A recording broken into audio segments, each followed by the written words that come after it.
투 하면은 연상되는 국가가 있죠. 스페인입니다. 스페인만큼 투의 일광적인 나라와 국민은 없을 것입니다. 자, 그렇다면 이 투의 꽃이 무엇일까요? 바로 투사죠. 이 투사는 스페인에서 전문 학교를 설립해서 양성할 만큼 또 이 투사가 되고 나면은 그 혜택은 말로도 할 수 없다고 합니다. 물론 투 학교를 졸업한다 해서 다 투사가 되는 것은 아닙니다. 검정 과정을 거쳐서 투사의 자격을 획득해야 합니다. 획득하고 나면은 정부로부터 스폰서로부터 다양한 혜택과 지원을 받습니다. 사회적 명성도 얻습니다. 쉽게 말하면 투사가 되고 나면은 그야말로 꽃길이 시작되는 것입니다. 그러나 마냥 꽃길이 시작되는 것이 아닙니다. 투사의 애환이 있습니다. 투사의 자격을 획득하고 이제 시즌마다 경기에 임하는데 그 경기에서 한번 실패한다면 그 실패가 단 한 번이라 할지라도 투사의 명예가 취소되고 그동안 받아봤던 정부와 스폰서의 그 모든 혜택이 이제는 지급 중단이 되죠. 그뿐만 아닙니다. 투소와의 관계 속에서 부상을 입게 되면 일생을 불구자로 살아가야 되는 것입니다. 투사의 명예 이후에 애환이 있다고 제가 말씀드렸습니다. 그래서 자격 취득도 중요하지만 취득한 자격을 획득하고 유지해 가는 그 과정이 참으로 험난한 것입니다. 그래서 투사들은 투가 없는 시즌 휴식 기간에도 실전을 방불할 만큼 이렇게 연습에 돌입한다고 합니다. 대다수 투사들은 투소와의 관계 속에서 부상을 당한 것이 아니라 휴식 기간에 연습 과정 속에 부상을 당한다는 것입니다. 치명적인 부상도 당한다는 것입니다. 자, 그렇다면 이 투장은 제한된 영역입니다. 거기에 투사와 투소가 그냥 결전을 통해서 승리해야만 되는 거죠. 이 투장은 축소된 세상입니다. 이 세상 자체가 거대한 투장이라 할 수 있습니다. 그렇다면 이 거대한 세상에서 투소와 맞서야 할 그 투사는 누군가? 바로 우리 기독교인이죠. 기독교인이 맞서야 할 투소는 누군가? 바로 마귀입니다. 그래서 이 세상이라고 하는 거대한 투장에서 기독교인과 마귀는 날마다 결전을 해야 되는 것입니다. 말씀드린 것처럼 투사와 투소와의 결전에서 실패할 때 모든 혜택이 중단되고 명성이 이제 소멸되고 부상당한 상태로 일생을 살아가야 하는 비극적 삶이 있습니다. 우리 역시 마찬가지입니다. 마귀는 투는 영적 투소는 마귀인데 이 영적 투소 마귀는 계획을 갖고 있어요. 우리를 도둑질하고 죽이고 멸망시키기 위해 우리와 결전을 한 것입니다. 그래서 여기서 실패하면은 투사들이 잃었던 그 아픔보다 더 많은 것을 우리는 잃게 되는 것입니다. 도둑질하고 죽이고 멸망시키는 이 영적 투소의 배후에는 마귀가 있고 여기에 실패할 때 우리의 손실은 감수할 수 없을 만큼 복구할 수 없을 만큼 엄청난 손실을 우리는 입게 된다는 것입니다. 그래서 투사들이 휴식 기간에 실전에 방구를 하는 그러한 연습을 하듯이 우리 역시 그러해야 합니다. 매일매일 성령 충만해서 이 투소와 결전을 늘 대비해야 됩니다. 말씀드렸습니다. 이 투호는 시즌이 있어요. 내가 투호사니까 투호소와 한번 결전하고 싶습니다. 신청한다 해서 되는 것이 아니라 시즌마다 이제 투입이 되는 거죠. 우리는 실시간 투입되고 있습니다. 세상이라고 하는 투장에 우리 기독교인은 영적 투호사인데 영적 투호소인 마귀와의 결전을 위해서 실시간 우리가 투입되고 그 투입된 그 현장에서 우리는 승리해야만 된다는 것입니다. 그러면 우리 역시 투사들처럼 실전을 방불하는 연습을 해야 하는데 어떻게 해야 될 것인가? 첫째, 하나님의 말씀입니다. 바울은 하나님의 말씀에 대해서 이렇게 말했죠. 모든 성경은 하나님의 감동으로 된 것을 교훈과 책망과 바르게 함과 의로 교육하기 유익하고 하나님의 사람으로 온전하게 하며 모든 선한 일을 행할 수 있는 사람으로 만든다. 온전하게 한다. 매일매일 이 적들에 의해서 환경에 의해서 린치를 당하고 자기조차 추스릴 수 없던 그 약골들을 하나님의 말씀을 통하여 강골로 만들어 그것들과 대적해서 승리하게 만드는 원동력, 그것이 바로 하나님의 말씀이라는 것입니다. 그래서 성도는 스스로 말씀을 묵상하는 일과 말씀을 배우는 일에 전념해야 되는 것입니다. 그래야 영적 투호인 이 마귀와의 결전에서 승리할 수가 있습니다. 농촌에서 소를 사육하는 사람을 투장에 투입하면 어떻게 될까요? 사육하는 소와 투장에 투입된 소는 전혀 다릅니다. 평생을 소 사육했다 할지라도 투장에 투입된 순간 당합니다. 목숨을 잃을 수도 있어요. 그래서 투장에 투입되려면 투사가 투학교에서 또 투가 없는 휴식기간에 그 원칙이 있고 교본이 있어요. 그 교본에 따라서 열심히 연습하고 기량을 닦아가야 되는 것입니다. 타고난 투사는 없는 것입니다. 만들어져 가는 것입니다. 우리 역시 그렇습니다.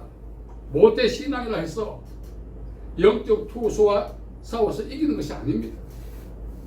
목사를 해서 이기는 것이 아닙니다. 직분에 관계없이 신앙의 연조에 관계없이 개인적으로 하나님의 말씀을 주야로 묵상하고 말씀으로 양육받아야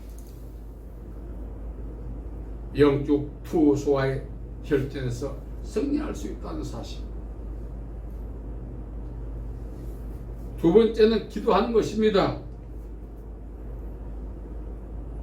예수님의 성천을 목격했던 사람은 500명이라고 바울이 말하죠. 거기서 이제 380명은 각자 도생하고 120명이 이제 마가 다락방에 모여서 혼신의 힘을 다해서 기도했습니다. 왜 그들은 모였을까요? 당시에는 예루살렘을 위시하여 유다 전역에 기독교인을 색출해서 핍박하는 그 강력한 마귀의 괴계가 진행되고 있었습니다. 도피하기 위해서 있었던 거죠. 그래서 모여서 열심히 기도했을 때 성령의 능력이 임했습니다. 성령의 능력을 받은 그들은 어떻게 했습니까? 공예라고 하는 그 앞에서도 영적 투장입니다. 예수 그리스도의 죽으심, 부활을, 메시아 되심을, 또 다시 오심을 증거할 수가 있었던 것입니다. 기도는 우리로 하여금 영적 투장인 세상에서 영적 투소인 마귀와의 결전에서 승리하게 만드는 하나님의 능력이 임하는 통로인 것입니다. 기도하지 않으면 패하는 것입니다.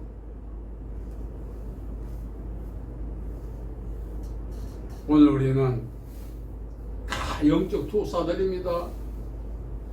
원하든 원치 않든 예수 믿는 순간부터 영적 투사가 된 겁니다. 누가 임명했습니까? 예수님께서.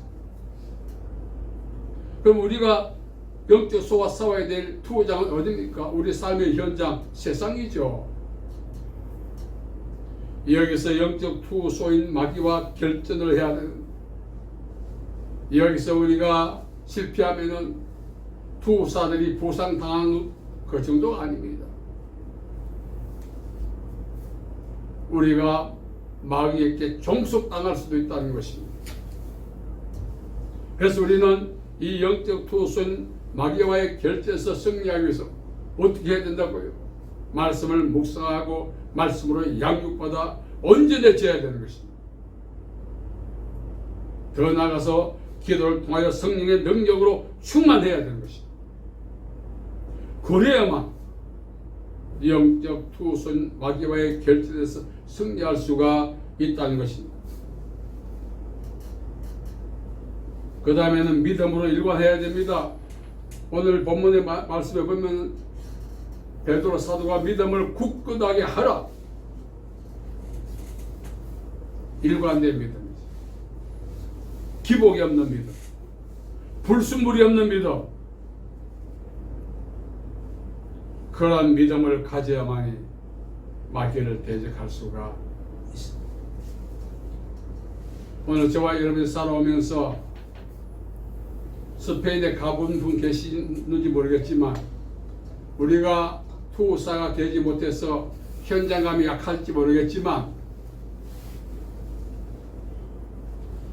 투사들은 한번 투사가 되면은 그 투사의 명예를 고수하기 위하여, 물론 그것이 자기의 생계도 책임져주고 노후도 보장해주고 하니까 그것도 있었겠지만, 투사는 사회 지도층 최고의 명예입니다. 그 어렵게 획기한 명예를 지키기 위해서 투장에서도 투소와 싸움에서 승리해야 될 뿐 아니라 투소와 시합이 없는 일상의 연습장에서도 생명을 다하는 훈련을 한다는 것입니다. 그렇다면 여기서 우리는 교훈을 받아야 합니다. 진정으로 내가 영적 투사하는 확신과 믿음이 있다면 영적 투사로서의 사명을 다하기 위해서 투사들의 교본에 의해서 훈련하듯이 우리의 영적 교본인 하나님의 말씀에 의해서 훈련을 받아야 합니다. 양육을 받아야 합니다. 그래서 말씀을 읽고 묵상하고 말씀의 양육을 받고, 술에는 두 바퀴가 있어야 음식입니다. 묵상과 양육, 이것이 말씀의 수리바퀴를 움직이게 하고 늘 영적인 투소에서 린치를 당할 수밖에 없고 부상당할 수밖에 없는 우리가 그것들을 대적하고 승리하게 만드는 동력이 되는 겁니다. 우리 역시 환란이 오고 어려움이 오면 도피하고 싶은 심리가 있고 실제로 도피합니다. 그래서 마가 다락방에 모였던 사람들처럼 그 공동체를 이루면서 그 힘을 한 번도 발산하지 못하고 움츠릴 수밖에 없는 상황이 올 때에 있습니다. 세상이라고 하는 영적 투장은 우리의 힘으로 나가 맞설 수 있는 것이 아닙니다. 성령이 임했을 그들이 영적 투 현장인 세상으로 나가고 공의 앞에 나가고 예수 그리스도를 전할 수가 있었다는 사실입니다. 결국 승리하지 않습니까? 히브리서 10장 38절에 보면은 믿음을 가진 자들이 많은 고난을 받았지만 세상이 감당하지 못했다고 합니다. 세상 자체가 영적 투장인데 거기에 영적 투소와 다양한 세력들이 합세했지만 일관된 믿음으로 대응했을 때 그 영적 투소뿐만 아니라 영적인 모든 세력과의 싸움에서 승리했더라. 이렇게 증거하고 있지 않습니까? 우리 모두 약골입니다. 성령의 능력이 없다면, 하나님의 말씀으로 양육받지 못한다면, 믿음으로 행동하지 못한다면 영적 투소 마귀에 의해서 부상은 물론 더 많은 것을 상실할 수 있는 가능성이 있다는 것입니다. 우리는 이러한 패배의 투사들의 전체를 밟지 아니하려면 말씀을 묵상하고 양육받고 기도에 전념하고 믿음으로 행동하고 그러한 삶이 우리 남은 생에 지속되어야만 세상이라고 하는 영적 투장에서 승리할 수 있음을 오늘 말씀이 증거해 주고 있습니다. 저는 뭐 직접 만나고 대면한 적도 없습니다. 투 현장에 있어 본 경험도 없습니다. 그러나 사료를 보니까 투소에 바쳐가지고 현장에서 적사하는 사람도 있고 불구가 되어가지고 지금까지는 불구가 되기 전까지 투소와의 전쟁에서 계속 승승장구했는데 한 분의 실수가 지금까지 누렸던 모든 혜택을 다 빼앗기고 노숙자보다 더 비참하게 살아가는 투사들이 있다는 그 사료를 보았습니다. 우리말에 한 번 해병은 영원한 해병이라고 하지 않습니까? 우리도 한 번 영적 투사면 죽을 때까지 영적 투사의 그 직분을 우리는 감당해 내야 되는 것입니다. 사수하는 얼마마다 어쩌면 좋나 불안해하고 두려워하고 자기의 정체성을 모르기 때문에 이미 실패한 거예요. 내가 누군가 영적 투사라는 정체성을 알면은 이제는 과거처럼 흐느적거리면서 살면 안 되는 것입니다. 세상에서 가장 불행한 사람은 집 없는 사람, 돈 없는 사람, 병든 사람, 백 없는 사람, 그게 아니에요. 가장 불행한 사람은 자기 정체성을 모르고 살다가 죽는 사람. 비참하지. 그걸 알았더라면, 한 번쯤 자기 정체성을 발휘하고 살았더라면 지금까지 고통스럽고 지긋지긋한 삶과 이별할 수 있었을 텐데, 그걸 모르다 보니 죽을 때 우리말로 한스럽게 살다 죽는 거예요. 또 알아보들 못해요. 기능을 감당을 하지 못하면. 그래서 우리는 영적 투사한 정체성을 확인하고 어떻게 하면 영적 투사의 사명을 잘 감당하고 승리할 수 있는가에 대한 그 성경적인 지식과 믿음을 가지셔야 되는 것입니다. 오늘 성경이 말하지 않습니까? 하나님의 말씀으로 묵상하고 양육받아 영적 투사의 기본적 교훈, 철칙 잘 감당할 수 있도록 무장해야 합니다. 그리고 기도를 통해서 지금까지 살아왔던 내 나약함을 청산하고 하나님의 능력으로 충만해서 어떤 영적 투소도 맞짱들 수 있는 그런 상태로 변화되어야 합니다. 그리고 또 하나는 믿음으로 일관해야 돼요. 투사들이 그럽디다. 그 자기들끼리 한 그 대화 내용들을 제가 사료를 통해서 봤는데 처음 출동할 때는 기대감도 있고 불안감도 있대요. 실패하면 어떡할까 했던 사람 100% 실패. 어떻게 잘 감당해야 될 텐데 유야무야 똑같아. 첫 단추를 제대로 끼우지 못하면 마지막 단추가 들어갈 구멍이 없다는 말이 있죠. 이번이 내 인생 올라가는 첫 계단이라고 믿고 나갔을 때 일입니다. 여러분, 우리의 정체성이 뭐라고 제가 말씀드렸습니까? 영적 도사, 하나님의 자녀, 세상의 빛, 성경적인 그러한 교훈도 있지만 오늘 이 상황 속에 우리가 우리 신분을 재해석하고 정체성을 재해석한다면 마귀와 맞짱 떠야 할 영적 투호인 마귀와 맞짱 떠야 할 관중들은요 영적 투호와 맞짱 뜰 수 없어요. 영적 투호소가 막 갑자기 날뛰면 관중들은 혼비백성 도망가잖아요.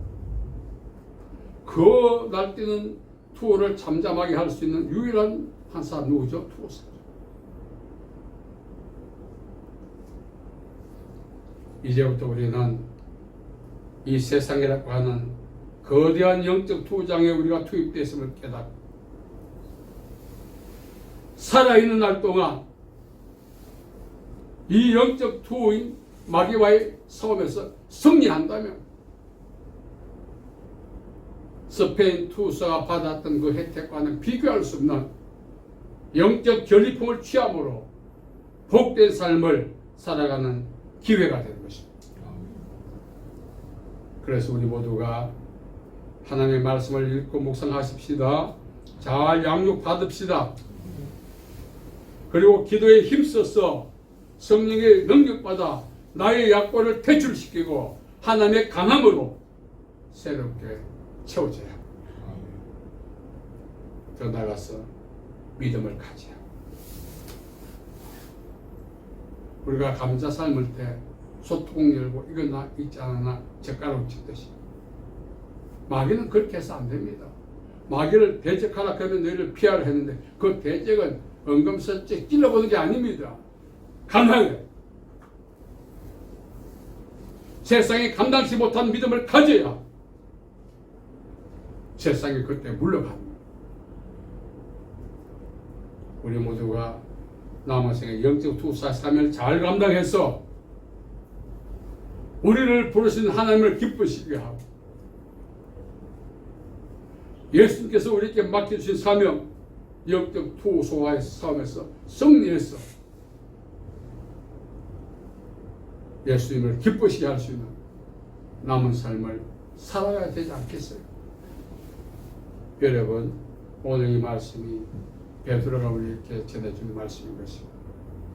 제가 설교 준비하면서 우리의 정체성에 대해서 저도 이게 참 나약한 것은 정체성을 몰랐기 때문에 나약해요. 또 정체성을 알아도 어떻게 해야 될지 모르기 때문에 나약해요. 그러한 삶을 살아왔던 그러한 흔적이 제게도 아직 남아 있습니다. 이제는 영적 정체성을 분명히 이해하고 어떻게 살아야 할지를 알았기에 과거와는 판이하게 다른 삶을 살 수 있는 기회가 제게도 주어진 것입니다. 이 축복이 여러분들에게도 함께 하시기 바랍니다. 그래서 남은 생에 영적 투소인 마귀와의 싸움에 승리해서 잃어버렸던 모든 것들을 다시 회복하는 복된 기회 되시기를 예수님의 이름으로 축복합니다. 아멘. 살아계신 아버지 하나님, 은혜와 자비와 사랑을 감사합니다. 우리를 이 거대한 영적 투장 세상에 남겨두신 것 감사하고 우리를 투사로 불러주신 것 감사합니다. 이제 하나님의 말씀으로 양육받고 훈련받고 기도를 통해 성령의 능력받고 일관된 믿음으로 영적 투소와의 싸움에서 승리해서 하나님을 기쁘시게 하고 복을 누리는 저희들 되게 도와주옵소서. 예수님의 이름으로 기도하옵나이다. 아멘.